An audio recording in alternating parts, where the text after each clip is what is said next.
Greetings, YouTubians, and welcome back to Wayne Sharp World, where we have arrived at another new Monday on a new month, August 2nd, and it's time to go over another week's worth of carry. I'm a little extra excited today because we're finally cracked into August, and that means we're that much closer to fall, my favorite time of the year.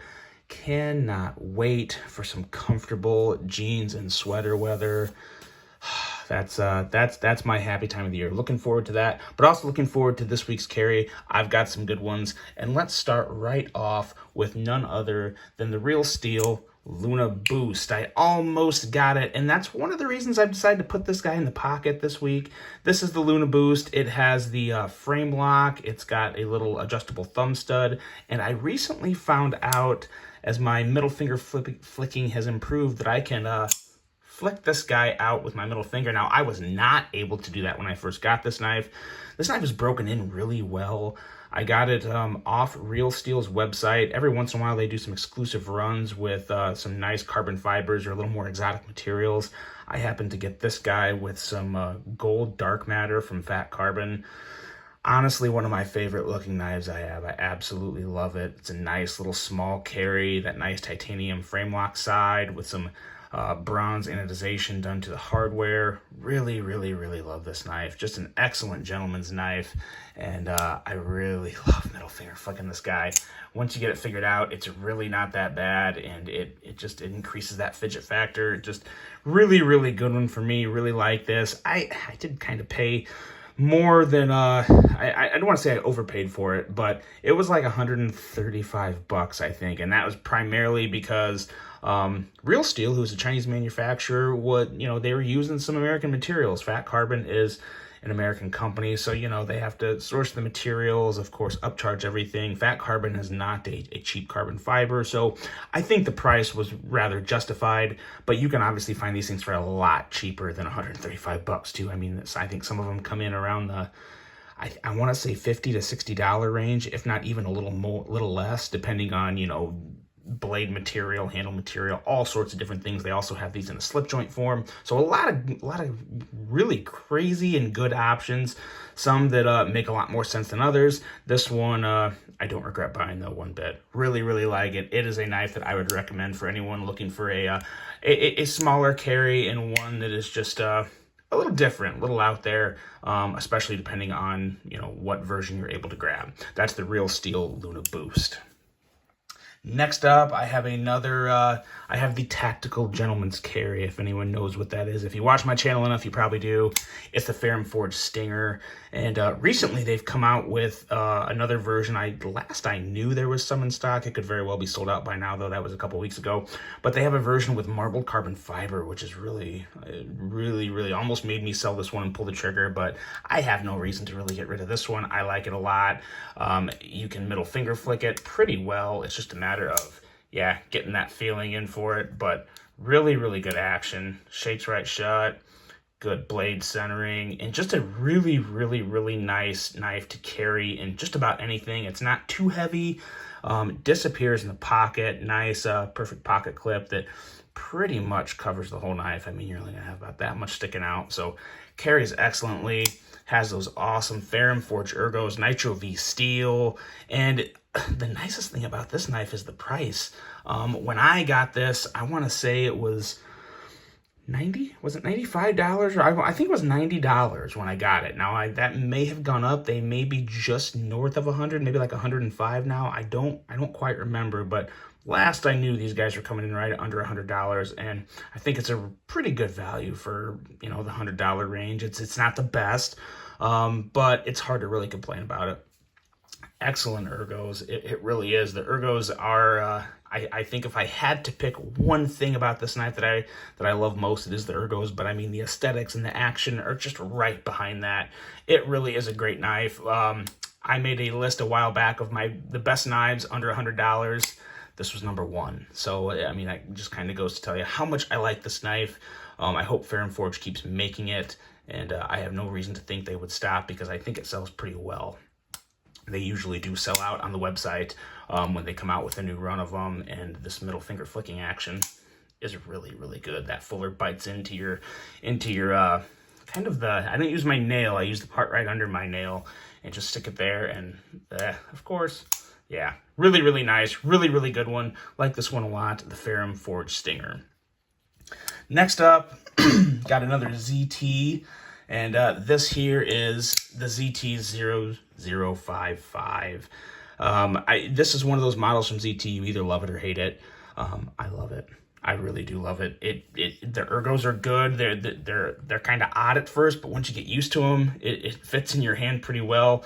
The pocket clip, well, I don't like how high the knife carries. It's kind of crazy, but the pocket clip is really comfortable in the hand. Doesn't give me any hot spots. Really love the action of this flipper tab. The guy's name is oh geez, it's like good. You know what? I think it says it on the knife. Let's check. No, I thought it did. GTC is the design. I'm not even going to disrespect the man and try to take a guess at his name, but it's a very long name that those are his initials anyway. And it also has the patent pending. Let's see here. It's the GTC. That's the SLT tab, and it stands for spring-loaded tab. Spring-loaded tab. So as you can see, there's a spring here. You just pull it back, and boom, it fires right out. Really, really cool. One of the more interesting models ZT has ever come out with, and I think they executed it really well. Love this blade, love the compound grind, and again, it's just another one. It's not in my pocket a lot, but when it is, I'm like, man, I really do. I like this knife. I wish I could change the pocket clip. May have to look into getting a deep carry clip for this guy. The one thing I do like about this clip is it really goes with the overall appearance of the knife. So I think if I got a third-party clip that was deep carry, I don't know how well it would, pair with the actual lines and design of the knife. So it's really the only thing that stopped me from doing that.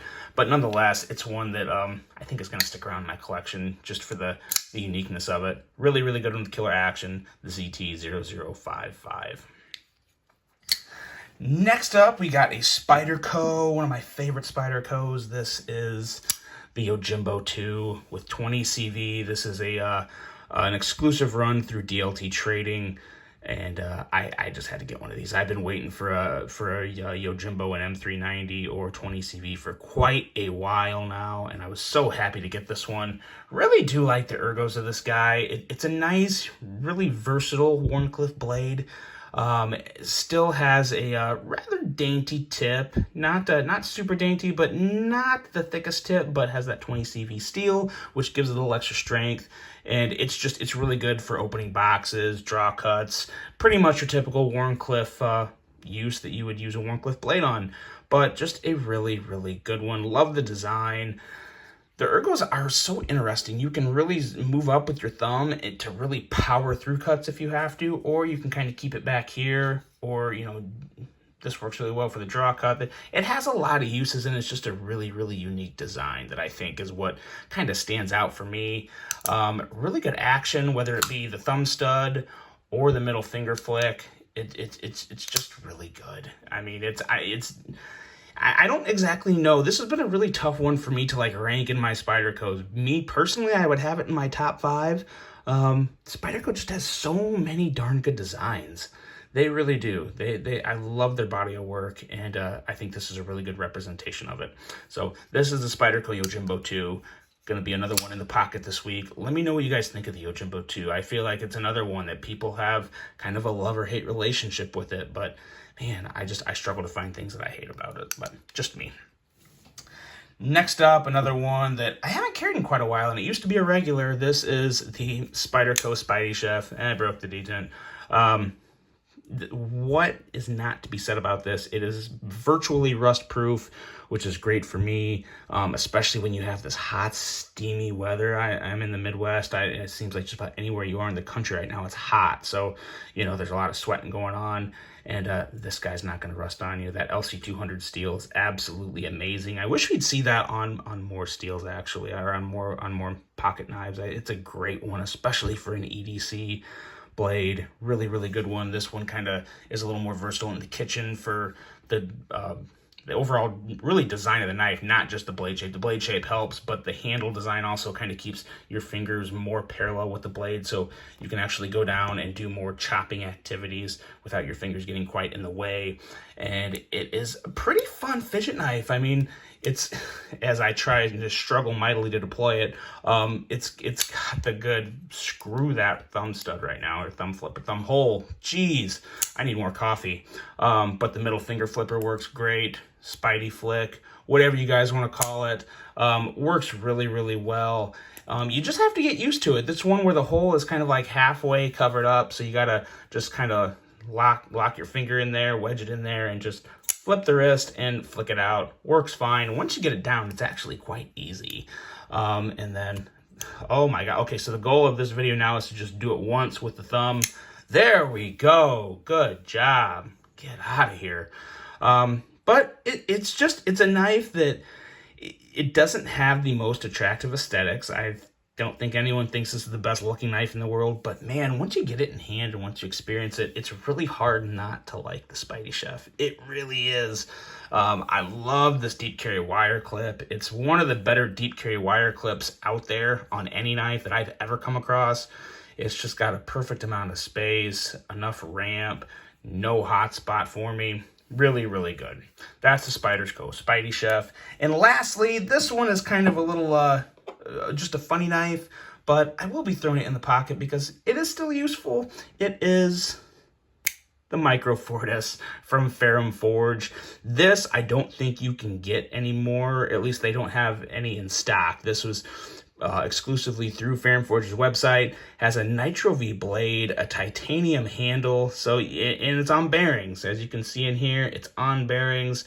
Nice little detent ball, guys. This is a legit knife. I mean, you can really seriously use this knife, and it's very strong. Really good action. Nice little click when it thwacks out. It's funny, but it's also useful. Obviously not for any big cutting task, but hey, you know what? You could cut a line, you could open a letter, you could open a package, you can do all sorts of things with this little knife, and it's kind of just funny to pull it out, especially like as you can see, you can't even see it. Now you can. So just a cool one, kind of funny. Throw it in the pocket. You barely know what's there. You just have to make sure you don't lose it because it can fall out of your pocket. You'll never know. So, and it was not cheap. It was like $80. So I thought it was worth checking out for the review. And after I reviewed it, I was gonna sell it, but I thought, you know what? I just like this. I like this, and you can still put it on your keychain, and the detent's plenty strong enough to where the blade's not going to open on you. This really could be a good keychain knife. The only reason I don't have it on a keychain is because it would take a beating, and I don't want to do that for an $8 knife. I can throw it in my pocket, and I'll be just fine. Could actually tie it to a lanyard and have a knife on the end of a lanyard on another knife. That would actually be kind of funny. But regardless, it's a fun one, it's a good one, and it has a lot of quality to it and a good edge, the Ferrum Forge Microfortis. So there we go, guys. We're going to use this as the centerpiece for today. Let me know what you think of this week's carry. Let me know what you have in your pockets. I'm always looking forward to hearing that. And what do you guys got going this week? Does anyone have anything fun going on? Anyone going on vacation, hitting the road to travel anywhere? Let me know. Let me know. Let's just make this a fun episode with all sorts of chats of travel and knives. Travel and knives, two of the best things in the world. There you go, guys. Let me know what you think. I hope you have a great rest of your week. And until the next one, I'm out.